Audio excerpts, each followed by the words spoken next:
নমস্কার, আমি মৌসুমী। শিলালিপিতে আপনাদের সবাইকে স্বাগত জানাই। শুনছেন কবিগুরু রবীন্দ্রনাথ ঠাকুরের নৌকাডুবি। গল্প পাঠ ভালো লাগলে শেষে একটা লাইক দিয়ে যেতে ভুলবেন না। এখনো যারা আমার চ্যানেলটা সাবস্ক্রাইব করেননি তাদের সকলের কাছে আমার অনুরোধ, প্লিজ আমার চ্যানেলটা সাবস্ক্রাইব করে নেবেন। পাশে যে বেল নোটিফিকেশনটা আছে সেটা অবশ্যই প্রেস করে দেবেন। আজ উপন্যাসের ৭ম পর্ব। একটু ফাঁকা জায়গায় গঙ্গার ধারে একটা আলাদা বাড়ি লইবার চেষ্টা হইতেছে। রমেশ গাজীপুর আদালতে বিধি অনুসারে প্রবেশ লাভ করিবার জন্য ও জিনিসপত্র আনিতে একবার কলিকাতায় যাইতে হইবে স্থির করিয়াছে, কিন্তু কলিকাতায় যাইতে তাহার সাহস হইতেছে না। কলিকাতার একটি বিশেষ গলির চিত্র মনে উঠিলেই রমেশের বুকের ভেতরটা এখনো যেন কিসে চাপিয়া ধরে। এখনো জাল ছেড়ে নাই, অথচ কমলার সহিত স্বামী স্ত্রীর সম্বন্ধ সম্পূর্ণভাবে স্বীকার করিয়া লইতে বিলম্ব করিলে আর চলে না। এই সমস্ত দ্বিধায় কলিকাতায় যাত্রার দিন পিছাইয়া যাইতে লাগিল। কমলা চক্রবর্তীর অন্তঃপুরেই থাকে। এ বাংলায় ঘর নিতান্ত কম বলিয়া রমেশকে বাহিরের ঘরেই থাকিতে হয়। কমলার সহিত তাহার সাক্ষাতের সুযোগ হয় না। এই অনিবার্য বিচ্ছেদ ব্যাপার লইয়া শৈলজা কেবলই কমলার কাছে দুঃখ প্রকাশ করিতে লাগিল। কমলা কহিল, কেন ভাই, তুমি এত হা হুতাশ করিতেছ? এমন কি ভয়ানক দুর্ঘটনা ঘটিয়াছে? শৈলজা হাসিয়া কহিল, ইস, তাই তো। একেবারে যে পাষাণের মতো কঠিন মন, ওসব ছলনায় আমাকে ভুলাইতে পারিবে না। তোমার মনের মধ্যে যে কি হইতেছে সে কি আর আমি জানি না? কমলা জিজ্ঞাসা করিল, আচ্ছা ভাই, সত্যি করিয়া বলো, 2 দিন যদি বিপিনবাবু তোমাকে দেখা না দেন তাহা হইলে কি অমনি? শৈলজা সগর্বে কহিল, ইস, 2 দিন দেখা না দিয়া তার নাকি থাকিবার জো আছে? এই বলিয়া বিপিনবাবুর অধৈর্য সম্বন্ধে শৈলজা গল্প করিতে লাগিল। প্রথম প্রথম বিবাহের পর বালক বিপিন গুরুজনের বহু ভেদ করিয়া তাহার বালিকা বধূর সহিত সাক্ষাৎ করিবার জন্য কবে কত প্রকার কৌশল উদ্ভাবন করিয়াছিল, কবে ব্যর্থ হইয়াছিল, কবে ধরা পড়িয়াছিল। দিবা সাক্ষাৎকারের নিষেধ দুঃখ লাঘবের জন্য বিপিনের মধ্যাহ্ন ভোজনকালে একটা আয়নার মধ্যে গুরুজনদের অজ্ঞাতে উভয়ের কিরূপ দৃষ্টি বিনিময় চলিত, তাহা বলিতে বলিতে পুরাতন স্মৃতির আনন্দ কৌতুকে শৈলজার মুখখানি হাস্যে উদ্ভাসিত হইয়া উঠিল। তাহার পরে যখন আপিসে যাইবার পালা আরম্ভ হইল, তখন উভয়ের বেদনা এবং বিপিনের যখন তখন আপিস পলায়ন, সেও অনেক কথা। তাহার পরে একবার শ্বশুরের ব্যবসায়ের খাতিরে কিছুদিনের জন্য বিপিনের পাটনায় যাইবার কথা হয়। তখন শৈলজা তাহার স্বামীকে জিজ্ঞাসা করিয়াছিল, তুমি পাটনায় গিয়া থাকিতে পারিবে? বিপিন স্পর্ধা করিয়া বলিয়াছিল, কেন পারিব না, খুব পারিব। সেই স্পর্ধা বাক্যে শৈলজার মনে খুব অভিমান হইয়াছিল। সে প্রাণপণে প্রতিজ্ঞা করিয়াছিল, বিদায়ের পূর্ব রাত্রে সে কোনো মতে লেশমাত্র শোক প্রকাশ করিবে না। কেমন করিয়া সে প্রতিজ্ঞা হঠাৎ চোখের জলের প্লাবনে ভাসিয়া গেল, এবং পরদিনে যখন যাত্রার আয়োজন সমস্তই স্থির, তখন বিপিনের অকস্মাৎ এমনি মাথা ধরিয়া কি এক রকমের অসুখ করিতে লাগিল যে যাত্রা বন্ধ করিতে হইল। তাহার পরে ডাক্তার যখন ওষুধ দিয়া গেল, তখন সে ওষুধের শিশি গোপনে নর্দমার মধ্যে শূন্য করিয়া অপূর্ব উপায়ে কি করিয়া ব্যাধির অবসান হইল, এ সমস্ত কাহিনী বলিতে বলিতে কখন যে বেলা অবসান হইয়া আসে, শৈলজার তাহাতে হুঁশ থাকে না। অথচ এমন সময় হঠাৎ দূরে বাহির দরজায় একটা কিসের শব্দ হয় কি না হয়, অমনি শৈল ব্যস্ত হইয়া উঠিয়া পড়ে। বিপিনবাবু আপিস হইতে ফিরিয়াছেন। সমস্ত গল্প হাসির অন্তরালে একটি উৎকণ্ঠিত হৃদয় সেই পথের ধারের বাহির দরজার দিকেই কান পাতিয়া বসিয়াছিল। কমলার কাছে এ সমস্ত কথা যে একেবারেই আকাশ কুসুমের মতো তাহা নয়, ইহার আভাস সে কিছু কিছু পাইয়াছে। প্রথম কয়েক মাস রমেশের সহিত প্রথম পরিচয়ের রহস্যের মধ্যে যেন এই রকমেরই একটা রাগিনী বাজিয়া উঠিতেছিল। তাহার পরেও স্কুল হইতে উদ্ধার লাভ করিয়া কমলা যখন রমেশের কাছে ফিরিয়া আসিল, তখন মাঝে মাঝে এমন সকল ঢেউ অপূর্ব সঙ্গীতে ও অপরূপ নৃত্যে তাহার হৃদয়কে আঘাত করিয়াছে, যাহার ঠিক অর্থটি সে আজ শৈলজার এই সমস্ত গল্পের মধ্য হইতে বুঝিতে পারিতেছে। কিন্তু তাহার এ সমস্তই ভাঙাচোরা।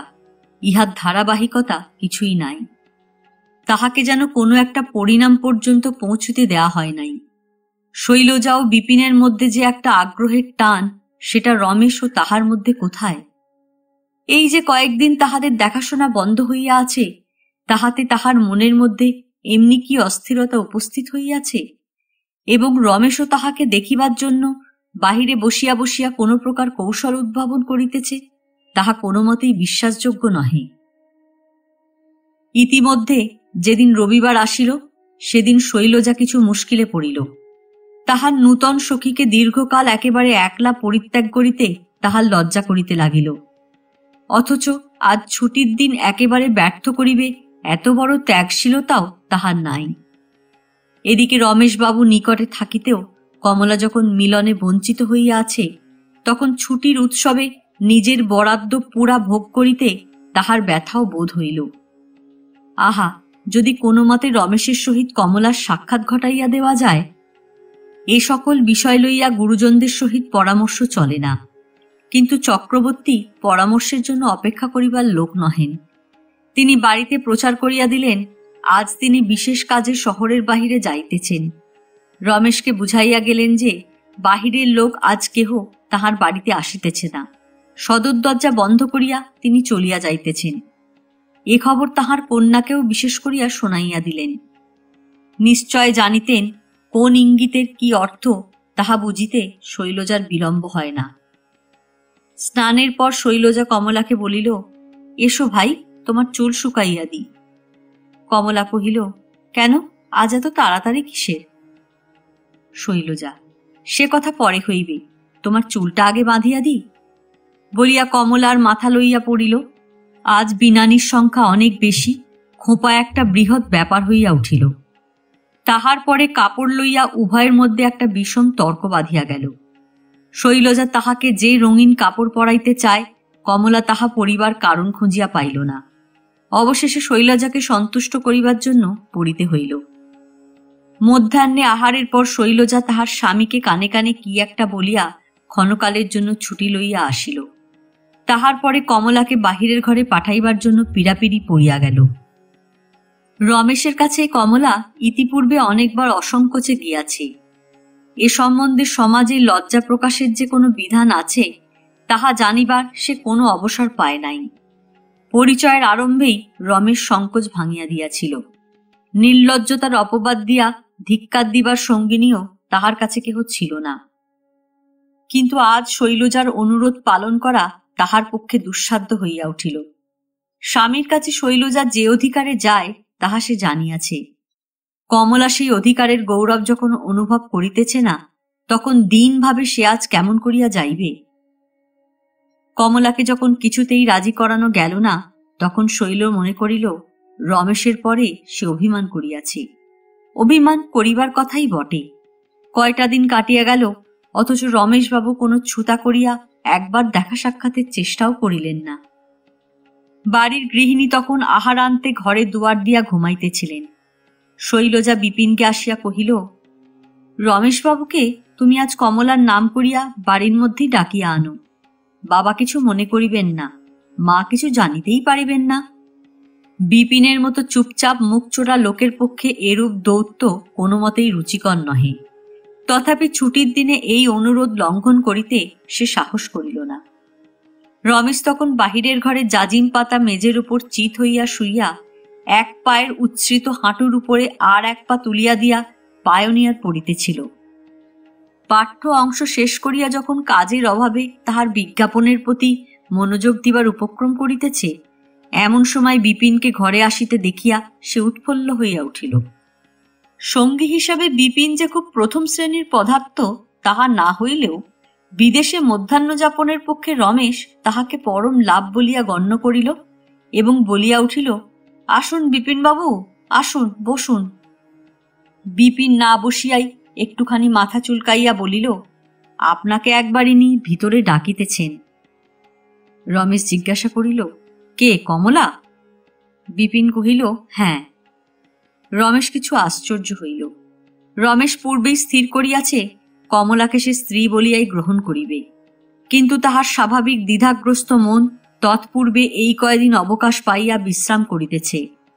কল্পনায় কমলাকে গৃহিণী পদে অভিষিক্ত করিয়া সে মনকে নানা প্রকার ভাবী সুখের আশ্বাসে উত্তেজিত করিয়াও তুলিয়াছে। কিন্তু প্রথম আরম্ভটাই দুরূহ। কিছুদিন হইতে কমলার প্রতি যেটুকু দূরত্ব রক্ষা করা তাহার অভ্যস্ত হইয়া গেছে, হঠাৎ একদিন কেমন করিয়া সেটা ভাঙিয়া ফেলিবে তাহা সে ভাবিয়া পাইতেছিল না। এই জন্যই বাড়ি ভাড়া করিবার দিকে তাহার তেমন সত্তরতা ছিল না। কমলা ডাকিয়াছে শুনিয়া রমেশের মনে হইল নিশ্চয় বিশেষ কোনো একটা প্রয়োজন পড়িয়াছে। তবু প্রয়োজনের ডাক হইলেও তাহার মনের মধ্যে একটা হিল্লোল উঠিল। বিপিনের অনুবর্তী হইয়া পায়োনিয়ারটা ফেলিয়া রাখিয়া যখন সে অন্তঃপুরে যাত্রা করিল, তখন এই মধুকর গুঞ্জরিত কার্তিকের আলস্য দীর্ঘ জনহীন মধ্যাহ্নে একটা অভিসারের আভাস তাহার চিত্তকে একটুখানি চঞ্চল করিল। বিপিন কিছু দূর হইতে ঘর দেখাইয়া দিয়া চলিয়া গেল। কমলা মনে করিয়াছিল শৈলজা তাহার সম্বন্ধে হাল ছাড়িয়া দিয়া বিপিনের কাছে চলিয়া গেছে। তাই সে খোলা দরজার চৌকাটের ওপর বসিয়া সামনের বাগানের দিকে চাহিয়াছিল। শৈল কেমন করিয়া কমলার অন্তরে বাহিরে একটা ভালোবাসার সুর বাঁধিয়া দিয়াছিল। ঈষৎতপ্ত বাতাসে বাহিরে গাছের পল্লবগুলি যেমন মর্মর শব্দে কাঁপিয়া উঠিতেছিল, কমলার বুকের ভিতরেও মাঝে মাঝে তেমনি একটা দীর্ঘ নিঃশ্বাসের হাওয়া উঠিয়া অব্যক্ত বেদনায় একটি অপরূপ স্পন্দনের সঞ্চার করিতেছিল। এমন সময় রমেশ ঘরে প্রবেশ করিয়া যখন তাহার পশ্চাৎ হইতে ডাকিল, কমলা, তখন সে চকিত হইয়া উঠিল। তাহার হৃৎপিণ্ডের মধ্যে রক্ত তরঙ্গিত হইতে লাগিল। যে কমলা ইতিপূর্বে কখনো রমেশের কাছে বিশেষ লজ্জা অনুভব করে নাই, সে আজ ভালো করিয়া মুখ তুলিয়া চাহিতে পারিল না। তাহার কর্ণমূল আরক্তিম হইয়া উঠিল। আজিকার সাজসজ্জায় ও ভাবে আভাসে রমেশ কমলাকে নূতন মূর্তিতে দেখিল। হঠাৎ কমলার এই বিকাশ তাহাকে আশ্চর্য এবং অভিভূত করিল। সে আস্তে আস্তে কমলার কাছে আসিয়া ক্ষণকালের জন্য চুপ করিয়া দাঁড়াইয়া মৃদুস্বরে কহিল, কমলা, তুমি আমাকে ডাকিয়াছ?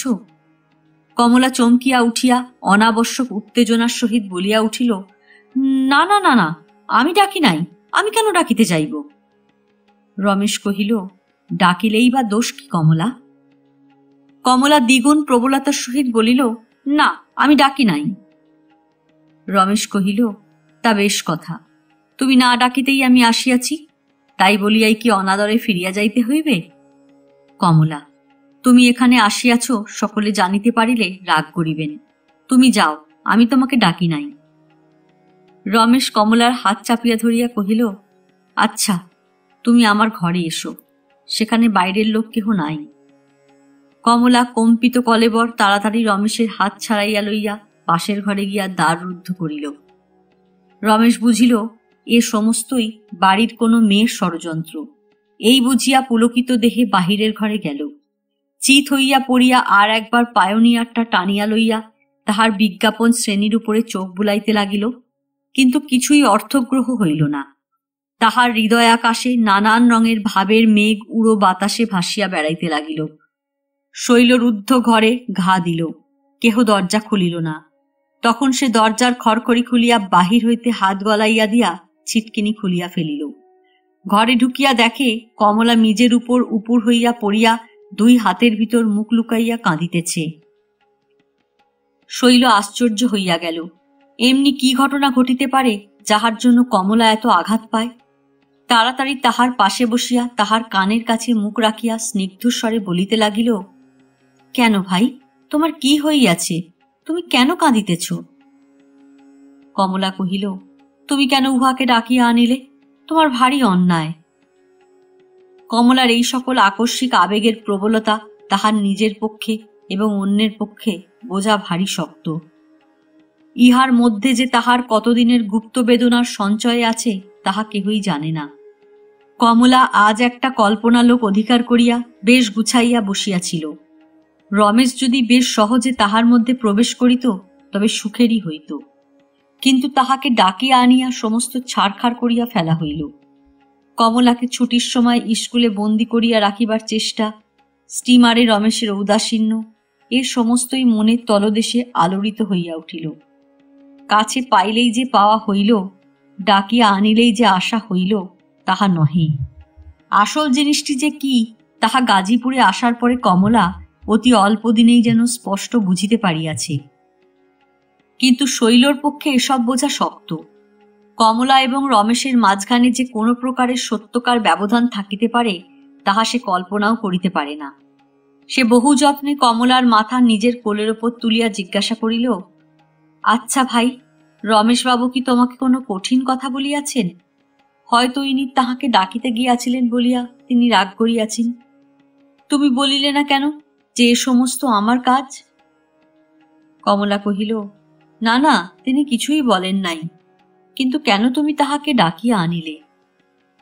শৈল ক্ষুণ্ণ হইয়া বলিল, আচ্ছা ভাই, দোষ হইয়াছে, মাপ করো। কমলা তাড়াতাড়ি উঠিয়া বসিয়া শৈলর গলা জড়াইয়া ধরিল, কহিল, যাও ভাই যাও, তুমি, বিপিনবাবু রাগ করিতেছেন। বাহিরের নির্জন ঘরে রমেশ পায়োনিয়ারের উপর অনেকক্ষণ বৃথা চোখ বুলাইয়া একসময় সবলে সেটা ছুঁড়িয়া ফেলিয়া দিল। তারপর উঠিয়া বসিয়া কহিল, না, আর না, কালই কলিকাতায় গিয়া প্রস্তুত হইয়া আসিব।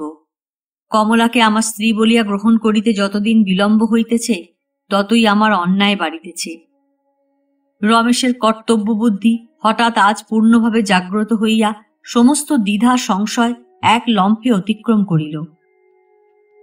রমেশ ঠিক করিয়াছিল কলিকাতায় সে কেবল কাজ সারিয়া চলিয়া আসিবে, কলুটোলার সে গলির ধার দিয়াও যাইবে না। রমেশ দর্জিপাড়ার বাসায় আসিয়া উঠিল। দিনের মধ্যে অতি অল্প সময় কাজকর্মে কাটে, বাকি সময়টা ফুরাইতে চায় না। রমেশ কলিকাতায় যে দলের সহিত মিশিত, এবারে আসিয়া তাহাদের সহিত দেখা করিতে পারিল না।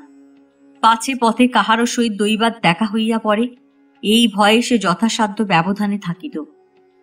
কিন্তু রমেশ কলিকাতায় আসিতেই একটা পরিবর্তন অনুভব করিল।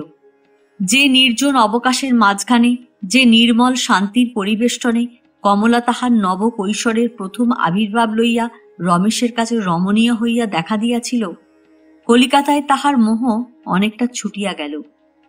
দর্জিপাড়ার বাসায় রমেশ কমলাকে কল্পনা ক্ষেত্রে আনিয়া ভালোবাসার মুগ্ধ নেত্রে দেখিবার চেষ্টা করিল, কিন্তু এখানে তাহার মন কোনো মতে সাড়া দিল না।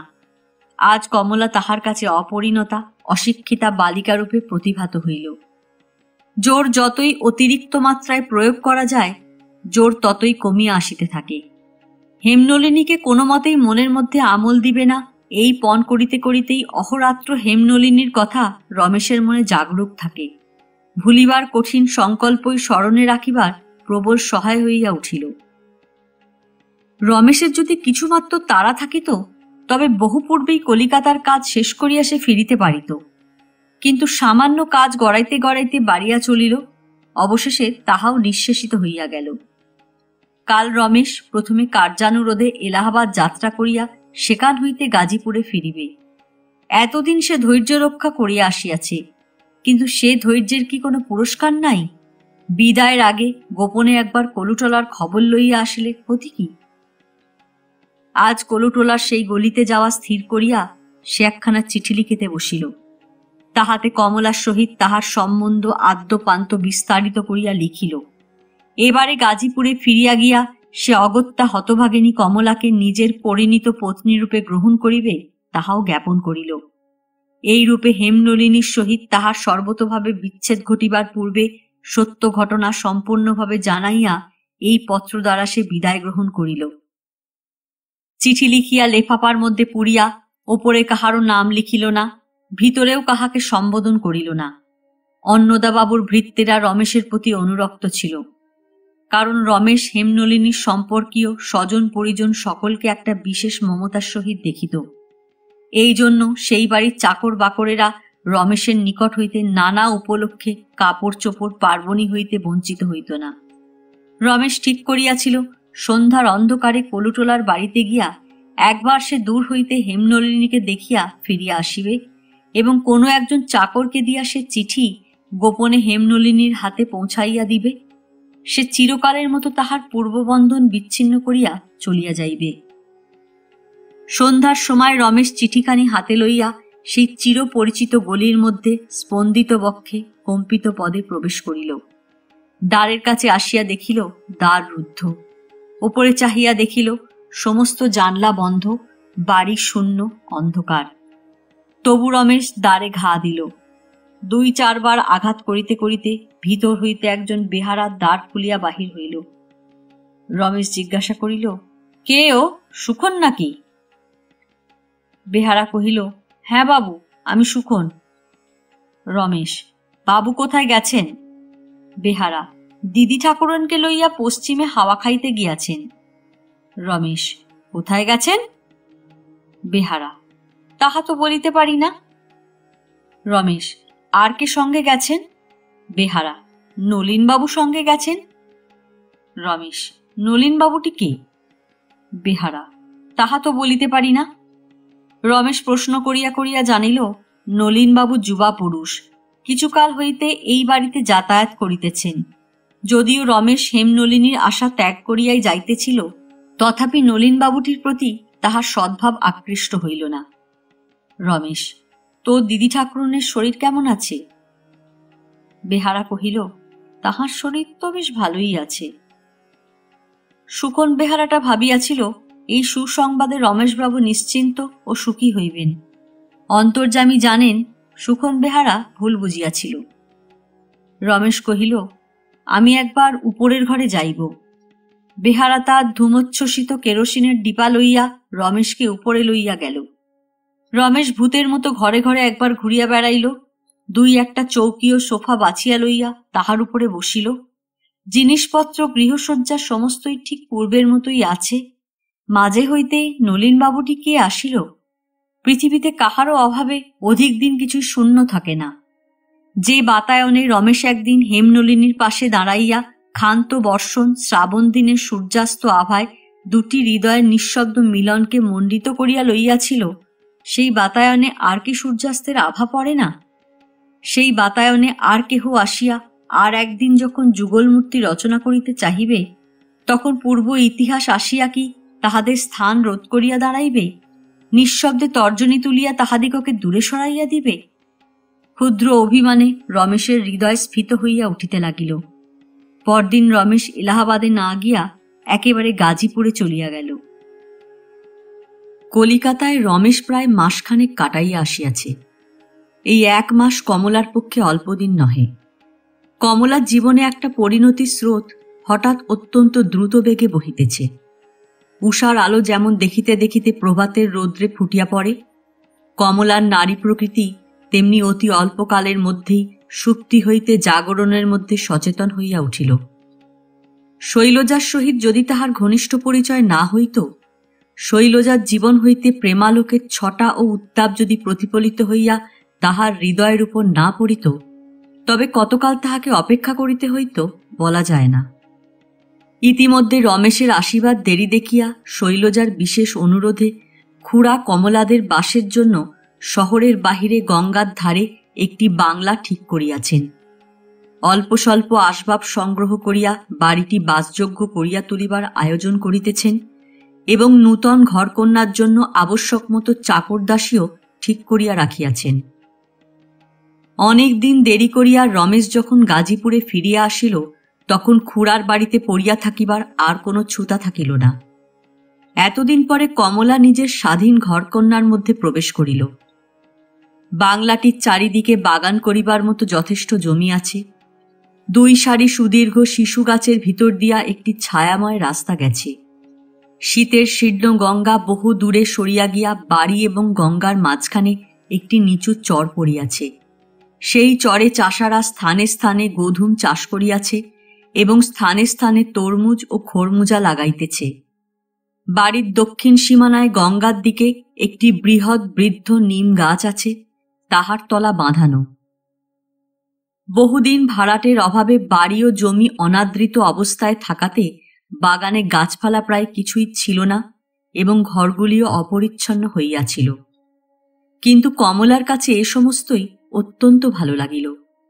গৃহিণী পদলাভের আনন্দ আভায় তাহার চক্ষে সমস্তই সুন্দর হইয়া উঠিল। কোন ঘর কি কাজে ব্যবহার করিতে হইবে, জমির কোথায় কিরূপ গাছপালা লাগাইতে হইবে, তাহা সে মনে মনে ঠিক করিয়া লইল।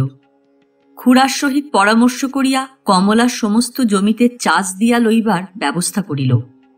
নিজে উপস্থিত থাকিয়া রান্নাঘরের চুলা বানাইয়া লইল এবং তাহার পার্শ্ববর্তী ভাঁড়ার ঘরে যেখানে যেরূপ পরিবর্তন আবশ্যক তাহা সাধন করিল। সমস্ত দিন ধোয়া মাজা গোছানো গাছানো, কাজকর্মের আর অন্ত নাই। চারিদিকেই কমলার মমত্ব আকৃষ্ট হইতে লাগিল। গৃহকর্মের মধ্যে রমণীর সৌন্দর্য যেমন বিচিত্র, যেমন মধুর, এমন আর কোথাও নহে। রমেশ আজ কমলাকে সেই কর্মের মাঝখানে দেখিল। সে যেন পাখিকে খাঁচার বাহিরে আকাশে উড়িতে দেখিল। তাহার প্রফুল্ল মুখ, তাহার সুনিপুণ পটুত্ব রমেশের মনে এক নূতন বিস্ময় ও আনন্দের উদ্রেক করিয়া দিল। এতদিন কমলাকে রমেশ তাহার স্বস্থানে দেখে নাই। আজ তাহাকে আপন নূতন সংসারের শিখর দেশে যখন দেখিল, তখন তাহার সৌন্দর্যের সঙ্গে একটা মহিমা দেখিতে পাইল। কমলার কাছে আসিয়া রমেশ কহিল, কমলা, করিতেছ কি? শ্রান্ত হইয়া পড়িবে যে। কমলা তাহার কাজের মাঝখানে একটুখানি থামিয়া রমেশের দিকে মুখ তুলিয়া তাহার মিষ্ট মুখের হাসি হাসিল। কহিল, না, আমার কিছু হইবে না। রমেশ যে তাহার তত্ত্ব লইতে আসিয়াছিল এটুকু সে পুরস্কার স্বরূপ গ্রহণ করিয়া তৎক্ষণাৎ আবার কাজের মধ্যে নিবিষ্ট হইয়া গেল। মুগ্ধ রমেশ ছুতা করিয়া আবার তাহার কাছে গিয়া কহিল, তোমার খাওয়া হইয়াছে তো কমলা? কমলা কহিল, বেশ, খাওয়া হয় নাই তো কি, কোন কালে খাইয়াছি। রমেশ এ খবর জানিত, তবু এই প্রশ্নের ছলে কমলাকে একটুখানি আদর না জানাইয়া থাকিতে পারিল না। কমলাও রমেশের এই অনাবশ্যক প্রশ্নে যে একটুখানি খুশি হয় নাই তাহা নহে। রমেশ আবার একটুখানি কথাবার্তা সূত্রপাত করিবার জন্য কহিল, কমলা, তুমি নিজের হাতে কত করিবে, আমাকে একটু খাটাইয়া লও না। কর্মিষ্ঠ লোকের দোষেই অন্য লোকের কর্মপটুতার উপরে তাহাদের বড় একটা বিশ্বাস থাকে না। তাহাদের ভয় হয় যে কাজ তাহারা নিজে না করিবে সেই কাজ অন্যে করিলেই পাছে সমস্ত নষ্ট করিয়া দেয়। কমলা হাসিয়া কহিল, না, এ সমস্ত কাজ তোমাদের নয়। রমেশ কহিল, পুরুষরা নিতান্তই সহিষ্ণু বলিয়া পুরুষ জাতির প্রতি তোমাদের এই অবজ্ঞা আমরা সহ্য করিয়া থাকি, বিদ্রোহ করি না। তোমাদের মতো যদি স্ত্রীলোক হইতাম তবে তুমুল ঝগড়া বাঁধাইয়া দিতাম। আচ্ছা, খুড়াকে তো তুমি খাটাইতে ত্রুটি করো না, আমি এতই কি অকর্মণ্য? কমলা কহিল, তা জানি না, কিন্তু তুমি রান্নাঘরের ঝুল ঝাড়াইতেছ তাহা মনে করিলেই আমার হাসি পায়। তুমি এখান থেকে সরো, এখানে ভারী ধুলা উড়াইয়াছে। রমেশ কমলার সহিত কথা চালাইবার জন্য বলিল, ধুলা তো লোক বিচার করে না, ধুলা আমাকেও যে চক্ষে দেখে তোমাকেও সেই চক্ষে দেখে। কমলা, আমার কাজ আছে বলিয়া ধুলা সহিতেছি, তোমার কাজ নাই, তুমি কেন ধুলা সহিবে? রমেশ ভৃত্যদের কান বাঁচাইয়া মৃদুস্বরে কহিল, কাজ থাক বা না থাক, তুমি যাহা সহ্য করিবে আমি তাহার অংশ লইব। কমলার কর্ণমূল একটুখানি লাল হইয়া উঠিল। রমেশের কথার কোনো উত্তর না দিয়া কমলা একটু সরিয়া গিয়া কহিল, উমেশ, এইখানটায় আর এক ঘড়া জল ঢাল না, দেখছিস নে কত কাদা জমিয়া আছে, ঝাঁটাটা আমার হাতে দে দেখি। বলিয়া ঝাঁটা লইয়া খুব বেগে মার্জন কার্যে নিযুক্ত হইল। রমেশ কমলাকে ঝাঁট দিতে দেখিয়া হঠাৎ অত্যন্ত ব্যস্ত হইয়া উঠিয়া কহিল, আহা কমলা, ও কি করিতেছ? পিছন হইতে শুনিতে পাইল, কেন রমেশবাবু, অন্যায় কাজটা কি হইতেছে? এদিকে ইংরেজি পড়িয়া আপনারা মুখে সাম্য প্রচার করেন। ঝাঁট দেওয়ার কাজটা যদি এত হেয় মনে হয় তবে চাকরের হাতেই বা ঝাঁটা দেন কেন? আমি মূর্খ, আমার কথা যদি জিজ্ঞাসা করেন, সতী মায়ের হাতের ওই ঝাঁটার প্রত্যেক কাঠি সূর্যের রশ্মি ছটার মতো আমার কাছে উজ্জ্বল ঠেকে। মা, তোমার জঙ্গল আমি একরকম পায়ে শেষ করিয়া আসিলাম। কোনখানে তরকারির ক্ষেত করিবে আমাকে একবার দেখাইয়া দিতে হইবে। কমলা কহিল, খুড়ামশাই, একটুখানি সবুর করো, আমার এই ঘর সারা হইল বলিয়া। এই বলিয়া কমলা ঘর পরিষ্কার শেষ করিয়া কোমরে জড়ানো আঁচল মাথায় তুলিয়া বাহিরে আসিয়া খুড়ার সহিত তরকারির ক্ষেত লইয়া গভীর আলোচনায় প্রবৃত্ত হইল। এমনি করিয়া দেখিতে দেখিতে দিন শেষ হইয়া গেল, কিন্তু ঘর গোছানো এখনো ঠিকমতো হইয়া উঠিল না। বাংলা ঘর অনেক দিন অব্যবহৃত ও রুদ্ধ ছিল। আরো 2-4 দিন ঘরগুলি ধোয়া মাজা করিয়া জানলা দরজা খুলিয়া না রাখিলে তাহা বাসযোগ্য হইবে না দেখা গেল। কাজেই আবার আজ সন্ধ্যার পরে খুড়ার বাড়িতেই আশ্রয় লইতে হইল। আজ তাহাতে রমেশের মনটা কিছুটা দমিয়া গেল। আজ তাহাদের নিজের নিভৃত ঘরটিতে সন্ধ্যা প্রদীপটি জ্বলিবে এবং কমলার সলজ্জ স্মিত হাস্যটির সম্মুখে রমেশ আপনার পরিপূর্ণ হৃদয় নিবেদন করিয়া দিবে, ইহা সে সমস্ত দিন থাকিয়া থাকিয়া কল্পনা করিতেছিল। আরও 2-4 দিন বিলম্বের সম্ভাবনা দেখিয়া রমেশ তাহার আদালত প্রবেশ সম্বন্ধীয় কাজে পরদিন এলাহাবাদ চলিয়া গেল। পরদিন কমলার নূতন বাসায় শৈল চড়িভাতির নিমন্ত্রণ হইল। বিপিন আহারান্তে আপিসে গেলে পর শৈল নিমন্ত্রণ রক্ষা করিতে গেল। কমলার অনুরোধে খুড়া সেদিন সোমবার স্কুল কামাই করিয়াছিলেন। 2 জনে মিলিয়া নিম গাছতলায় রান্না চড়াইয়া দিয়াছেন। উমেশ সহায় কার্যে ব্যস্ত হইয়া রহিয়াছে।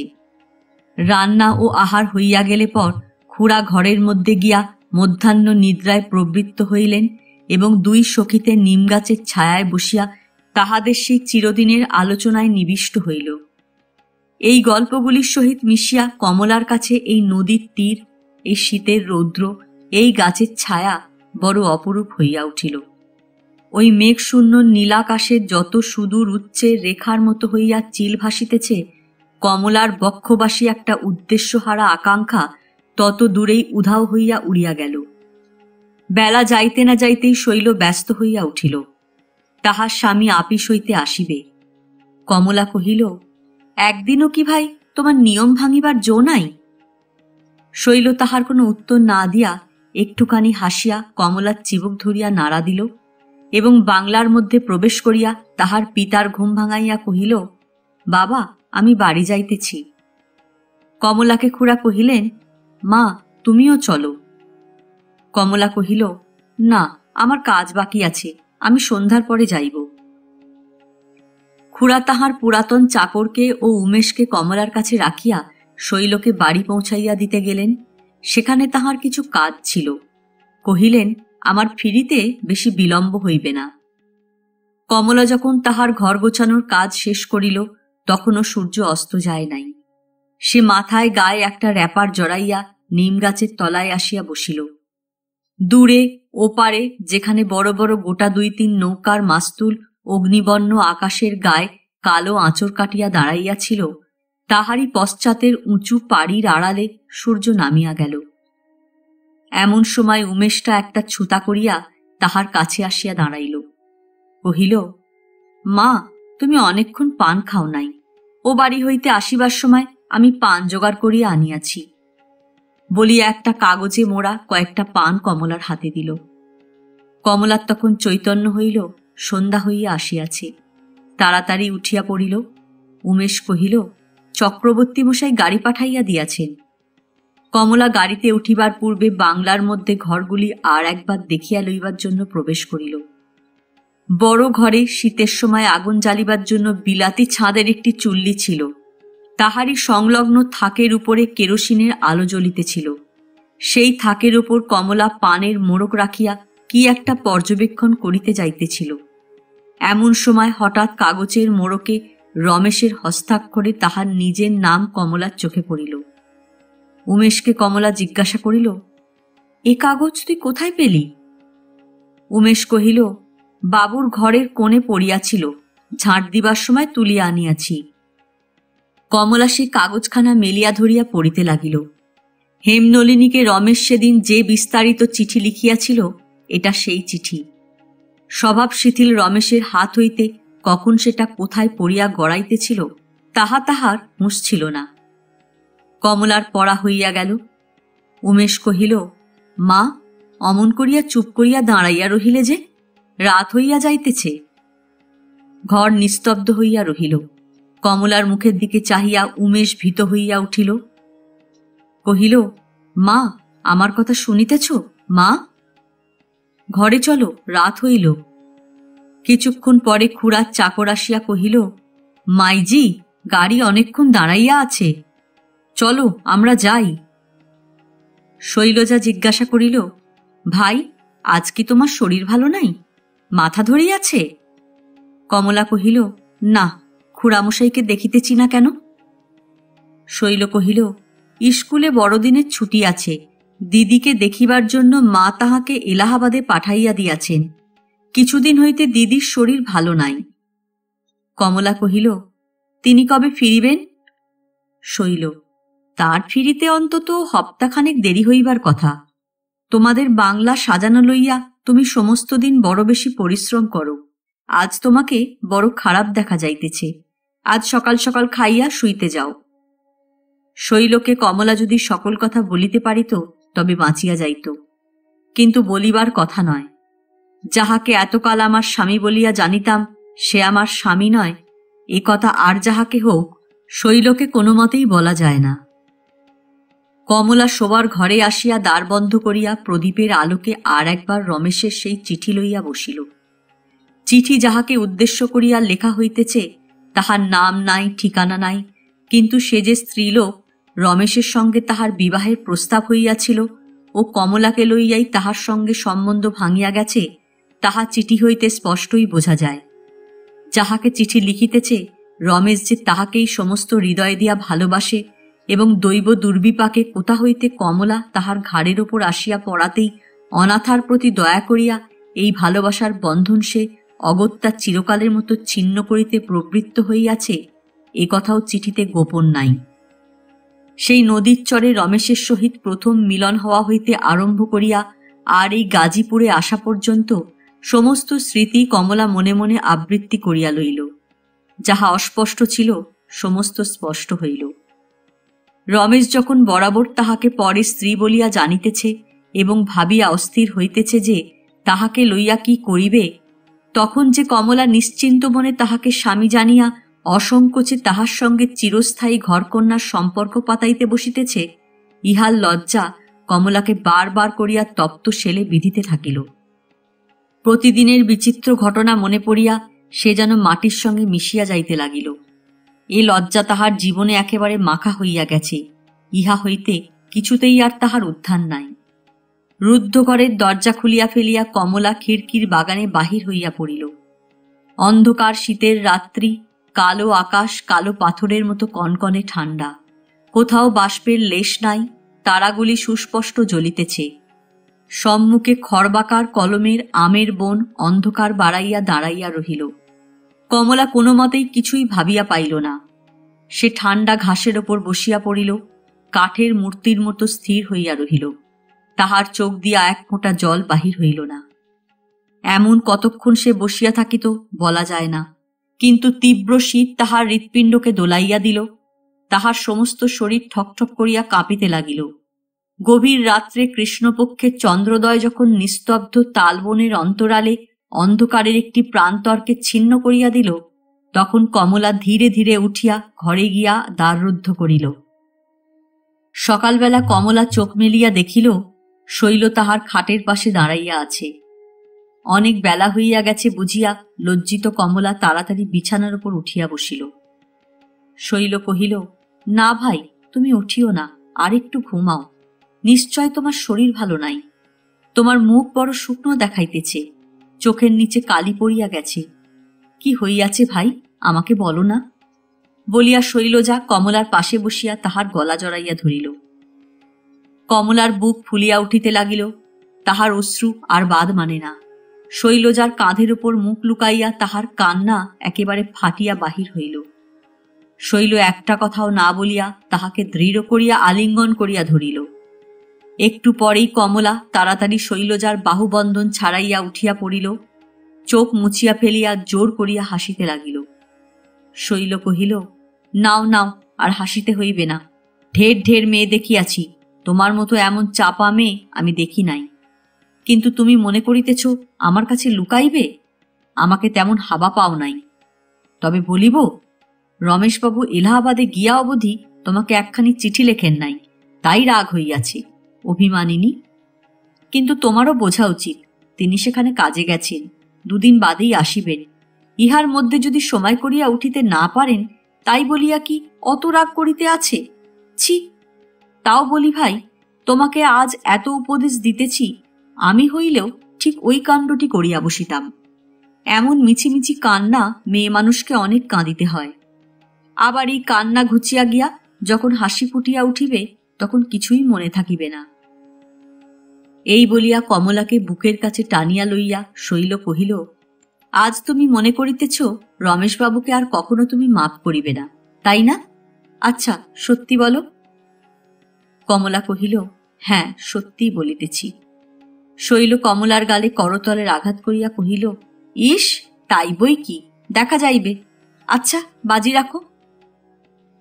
কমলার সঙ্গে কথাবার্তা হইবার পরে শৈল এলাহাবাদে তাহার বাপকে চিঠি পাঠাইল। তাহাতে লিখিল, কমলা রমেশবাবুর নিকট কোনো চিঠি না পাইয়া অত্যন্ত চিন্তিত আছে।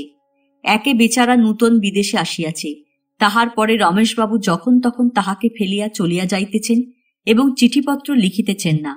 ইহাতে তাহার কি কষ্ট হইতেছে একবার ভাবিয়া দেখো দেখি। তাহার এলাহাবাদের কাজ কি আর শেষ হইবে না নাকি?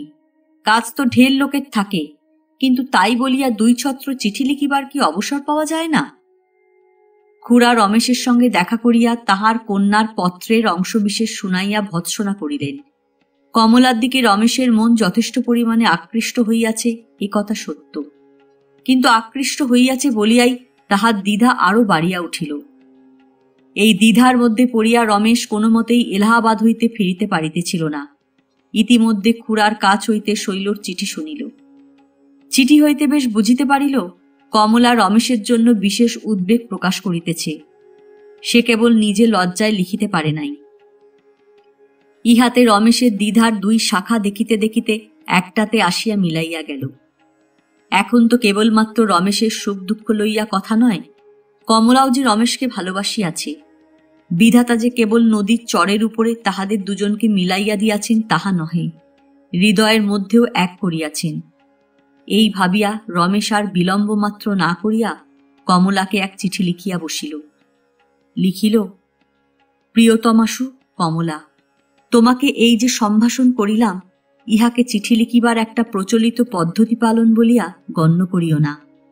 যদি তোমাকে আজ পৃথিবীতে সকলের চেয়ে প্রিয় বলিয়া না জানিতাম, তবে কখনোই আজ প্রিয়তমা বলিয়া সম্ভাষণ করিতে পারিতাম না। যদি তোমার মনে কখনো কোনো সন্দেহ হইয়া থাকে, যদি তোমার কোমল হৃদয় কখনো কোনো আঘাত করিয়া থাকি, তবে এই যে আজ সত্য করিয়া তোমাকে ডাকিলাম প্রিয়তমা, ইহাতেই আজ তোমার সমস্ত সংশয়, সমস্ত বেদনা নিঃশেষে স্খালন করিয়া দিই। ইহার চেয়ে তোমাকে আর বেশি বিস্তারিত করিয়া কি বলিব? এ পর্যন্ত আমার অনেক আচরণ তোমার কাছে নিশ্চয় ব্যথাজনক হইয়াছে। সেজন্য যদি তুমি মনে মনে আমার বিরুদ্ধে অভিযোগ করিয়া থাকো, তবে আমি প্রতিবাদী হইয়া তাহার লেশমাত্র প্রতিবাদ করিব না। আমি কেবল বলিব, আজ তুমি আমার প্রিয়তমা, তোমার চেয়ে প্রিয় আমার আর কেহই নাই। ইহাতেও যদি আমার সমস্ত অপরাধের, সমস্ত অসঙ্গত আচরণের শেষ জবাব না হয়, তবে আর কিছুতেই হইবে না। অতএব কমলা, আজ তোমাকে এই প্রিয়তমা সম্বোধন করিয়া আমাদের সংশয়াচ্ছন্ন অতীতকে দূরে সরাইয়া দিলাম। এই প্রিয়তমা সম্বোধন করিয়া আমাদের ভালোবাসার ভবিষ্যৎকে আরম্ভ করিলাম। তোমার কাছে আমার একান্ত মিনতি, তুমি আজ আমার প্রিয়তমা এই কথাটি সম্পূর্ণ বিশ্বাস করো। ইহা যদি ঠিক তুমি মনে গ্রহণ করিতে পারো, তবে কোনো সংশয় লইয়া আমাকে আর কোনো প্রশ্ন জিজ্ঞাসা করিবার প্রয়োজন থাকিবে না। তাহার পরে আমি তোমার ভালোবাসা পাইয়াছি কিনা সে কথা তোমাকে জিজ্ঞাসা করিতে আমার সাহস হয় না, আমি জিজ্ঞাসা করিবও না। আমার এই অনুচ্চারিত প্রশ্নের অনুকূল উত্তর একদিন তোমার হৃদয়ের ভিতর দিয়া আমার হৃদয়ের মধ্যে নিঃশব্দে আসিয়া পৌঁছিবে, ইহাতে আমি সন্দেহ মাত্র করি না। ইহা আমি আমার ভালোবাসার জোরে বলিতেছি। আমার যোগ্যতা লইয়া অহংকার করি না, কিন্তু আমার সাধনা কেন সার্থক হইবে না? আমি বেশ বুঝিতেছি আমি যাহা লিখিতেছি তাহা কেমন সহজ হইতেছে না, তাহা রচনার মতো শোনাইতেছে। ইচ্ছা করিতেছে এ চিঠি ছিঁড়িয়া ফেলি, কিন্তু যে চিঠি মনের মতো হইবে সে চিঠি এখনই লেখা সম্ভব হইবে না। কেননা চিঠি দুজনের জিনিস।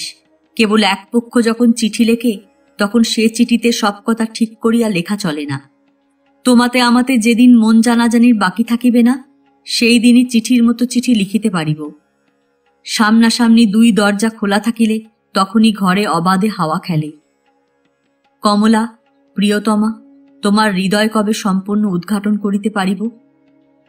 এসব কথার মীমাংসা ধীরে ধীরে ক্রমে ক্রমে হইবে, ব্যস্ত হইয়া ফল নাই। যেদিন আমার চিঠি পাইবে তাহার পরের দিন সকালবেলাতেই আমি গাজীপুরে পৌঁছিব। তোমার কাছে আমার অনুরোধেই গাজীপুরে পৌঁছিয়া আমাদের বাসাতেই যেন তোমাকে দেখিতে পাই। অনেক দিন গৃহহারার মতো কাটিল, আর আমার ধৈর্য নাই। এবারে গৃহের মধ্যে প্রবেশ করিব, হৃদয় লক্ষ্মীকে গৃহলক্ষ্মীর মূর্তিতে দেখিব। সেই মুহূর্তে দ্বিতীয়বার আমাদের শুভদৃষ্টি হইবে। মনে আছে আমাদের প্রথমবার সেই শুভদৃষ্টি? সেই জ্যোৎস্না রাত্রে, সেই নদীর ধারে, জনশূন্য বালুমরুর মধ্যে। সেখানে ছাদ ছিল না, প্রাচীর ছিল না, পিতা মাতা ভ্রাতা আত্মীয় প্রতিবেশীর সম্বন্ধ ছিল না।